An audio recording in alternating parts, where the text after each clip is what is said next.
ایک زندہ لاش کی طرح پھرا ہوں۔ تھوڑی دیر کے لیے دل بہل جاتا ہے، پھر وہ آنکھوں کے سامنے آ جاتا ہے۔ اس موقع پر کچھ لوگوں نے بہت منفی کردار ادا کیا اور سوشل میڈیا پہ کیا کیا میرے ملک کے انسانیت ہی بھول گیا ہے۔ میرے بیٹے کی لاش میرے سامنے ہر وقت نظر آتی رہتی ہے، اور کوئی کہہ رہا ہے خواب جھوٹا بیان کیتا سوں، کوئی کہہ رہا ہے بیان کرنے والا کوئی جھوٹا ہے ہی، کوئی کہہ رہا ہے قرآن خوانی کیوں کیتی سوں، یہ تو حرام ہے، کوئی کہہ رہا ہے دعا کیوں کروائی سوں۔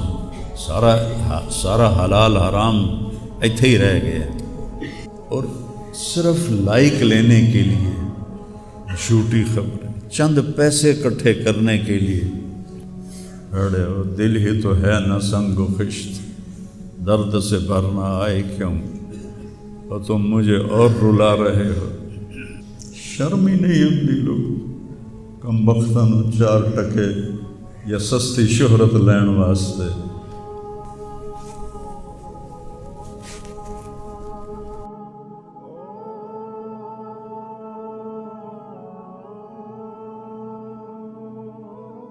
شکر ہے بہت لوگوں نے تعزیت کی، لیکن اس موقع پر کچھ لوگوں نے بہت منفی کردار ادا کیا۔ میں ایک جوان بیٹے کی میت اٹھا رہا ہوں اور اس کو قبر میں اتار رہا ہوں، اور سوشل میڈیا پہ کیا کیا میرے ملک کے انسانیت ہی بھول گیا ہے۔ اسلام کو پتہ نہیں کیا بنا دیا ہے۔ اسلام تو آتا ہے جب نبی کی زندگی سامنے ہوتی ہے، تو کوئی خوابوں پہ تبصرے کر رہا ہے، اور کوئی میرے اوپر تنقید کر رہا ہے، کوئی میرے بیٹے کو کہہ رہا ہے مولوی کے بیٹے نے خودکشی کر لی، تو بتاؤ میرے اوپر کیا گزری ہوگی اس سے۔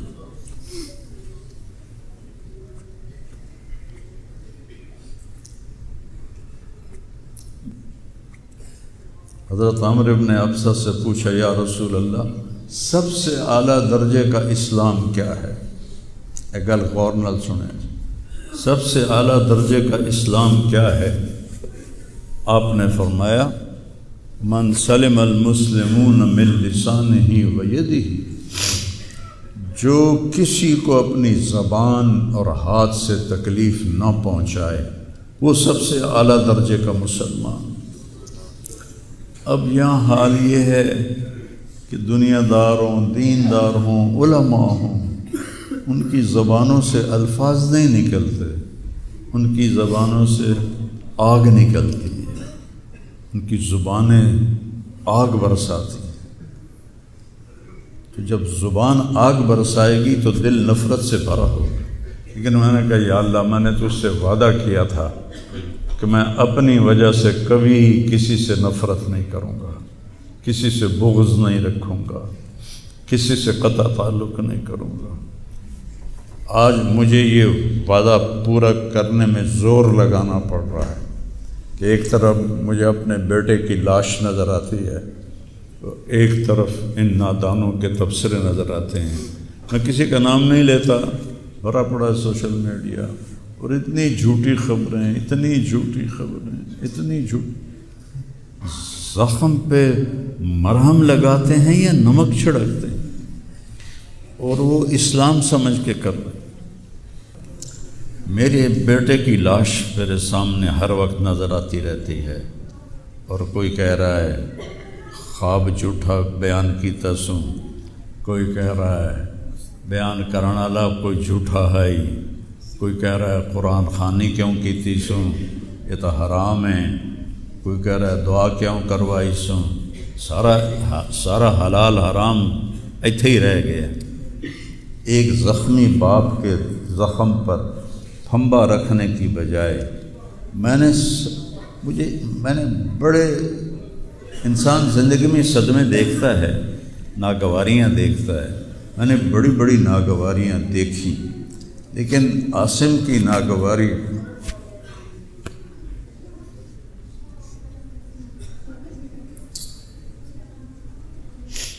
عاصم لا انساک ما ذر شارق وما ناہ عمر الحمام المطوقہ عاصم قلبی کل یوم ولیلۃ الیک بما تخفی النفوس معلقہ۔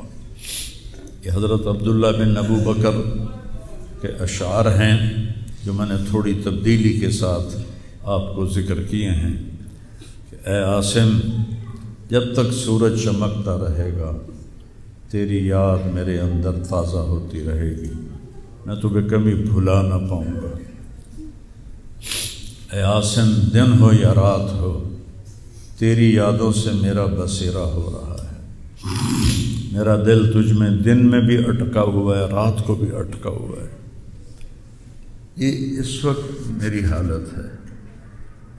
تو میں اس کانپتے ہاتھ کو دیکھتا ہوں، پھر یہ شعر پڑھتا ہوں، ترکت اباک مرعشۃ یدا، تو نے کس حال میں باپ کو چھوڑا کہ اس کے ہاتھ کانپ رہے ہیں، وَأُمُّكَ لَا تُسِيغُ لَهَا شَرَابًا، اور تیری ماں کا سینہ اتنا گھٹ گیا ہے کہ اس کے اندر پانی بھی نہیں جا رہا جو سب سے آسانی سے چلا جاتا ہے۔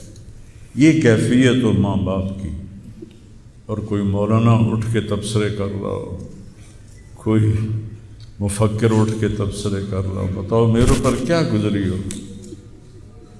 اس لیے میرے نبی نے فرمایا کہ زبان کو روکنا ساری شریعت کا خلاصہ ہے۔ دین بیان کرتے ہوئے جن کی زبانیں زہر بن جائیں اور شعلے برسائیں، ان کو بھگتنا پڑے گا آخرت میں۔ میں نے اپنا حصہ معاف کر دیا، میں کہ یا اللہ میں نہیں چاہتا میری توبہ کہ میری وجہ سے تیرے محبوب کے کسی امتی پر کوئی تکلیف ہے، میں نے سب معاف کر دیا۔ لیکن اللہ کا نظام تو چلتا ہے، اور صرف لائک لینے کے لیے جھوٹی خبریں، چند پیسے اکٹھے کرنے کے لیے، وہ یہ نہیں جانتے کہ ایک باپ کا زخمی جگر اور کتنے زخم گہرے ہو جائیں گے تمہارے چند پیسوں کے لالچ، اور کرنے کو کوئی باتیں ہیں نہیں، اور جو اس قسم کی واہیات بولتا ہے اس کو لوگ سنتے بہت، کوئی مثبت بات کرتا ہے تو اس کو سنتا کوئی نہیں۔ میں نے اپنا دکھ آپ کے ساتھ شیئر کیا ہے، اور آپ کو نصیحت کرتا ہوں اپنی زبان کی حفاظت کر۔ میرے نبی نے کبھی ممبر پہ کھڑے ہو کر کسی کو برا بھلا نہیں کہا، عبداللہ بن ابی کو بھی برا بھلا نہیں کہا، مجلس میں بیٹھ کر کسی کو برا نہیں کہا، اور تو یہ کرتا ہے، مرتے دم تک آپ نے یہ کسی کو نہیں کہا۔ کسی کی کمی بھی دیکھی تو نظریں جھکا لی، اس کی کمی کو اچھالا نہیں۔ ہمارے ہاں، ہمارے خطیبوں کے ہاں یہ دین بن چکا ہے کہ ان کے سامنے میرے نبی کی سیرت نہیں ہے، تو میں آپ کے سامنے ہاتھ جوڑتا ہوں، ویسے بھی کسی کو اپنی زبان سے دکھ نہ دیا کرو۔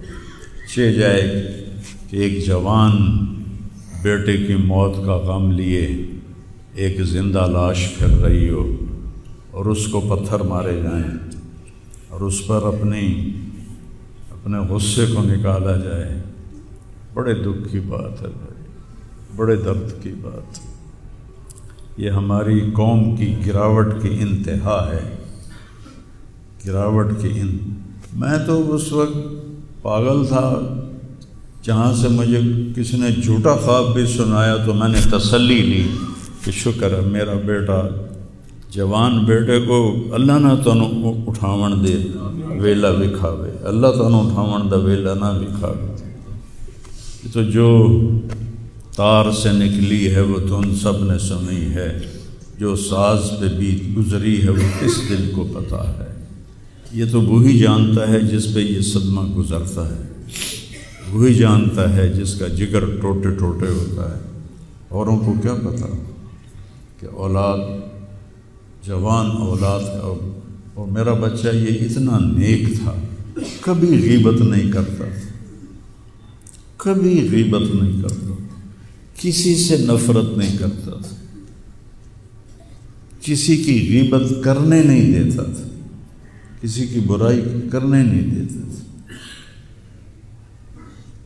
یعنی اس کی آپ بات سنو کہ یا اللہ جن جن لوگوں نے پاکستان کو لوٹا ہے اس میں جتنا میرا حصہ لوٹا ہے میں نے سب کو معاف کیا۔ ایسے اخلاق والا بچہ میرا مر جائے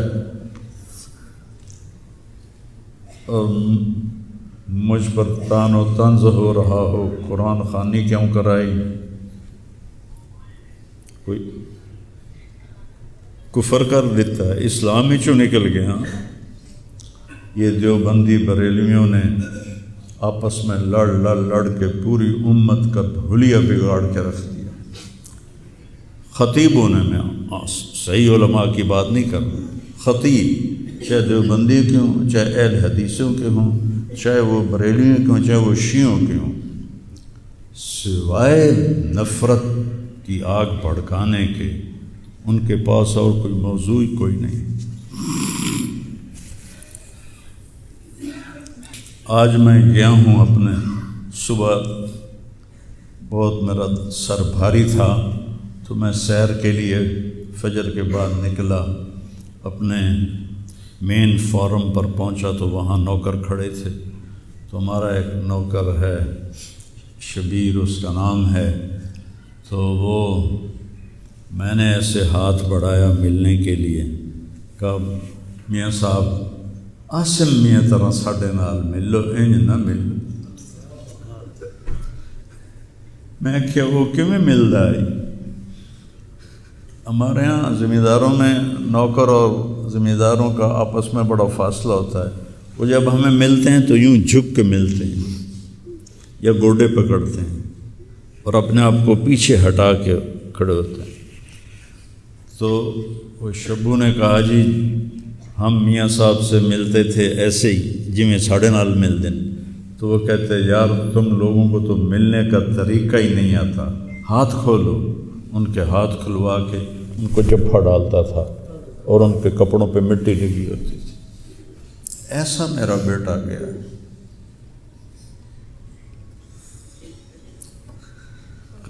نوکر کے منہ سے نوالا نکال کے اپنے منہ میں ڈال کے کھا لیتا تھا۔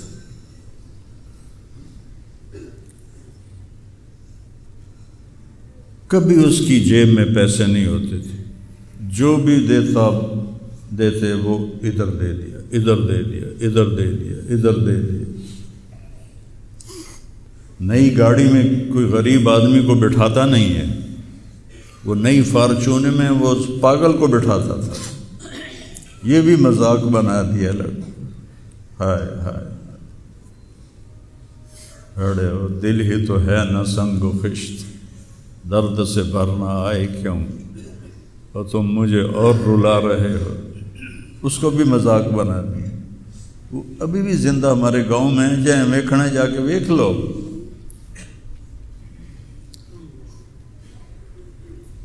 اور اس نے کہا کہ میرے رب نے میری بخشش کر دی اس ملنگ کی خدمت کی وجہ سے۔ کسی پاگل دے کپڑے وٹامنا، ناوامنا، وہ دے وال کٹامنا، وہ دے نو کٹامنا، ایک زمیندار دے بیٹے دا اے کوئی سوکھا کام، وہ دے ماں پیو نان کر دے۔ اتنا غریبوں سے اس کو پیار تھا، اور سخاوت کوٹ کوٹ کے بھری تھی، اور نوکروں کو بھی بھائی کہہ کر بلاتا تھا۔ ہم لوگ بلاتے ہیں اوئے ایدیا، ہمارے جو ہم نے اپنے والدین کو دیکھا، چاچے تائے بابے دیکھا، اوئے برا، کہتا بھائی ادھر آئیے۔ یہ جا ہیرا بندے دا کھڑی جاوے تو دا کی حال اس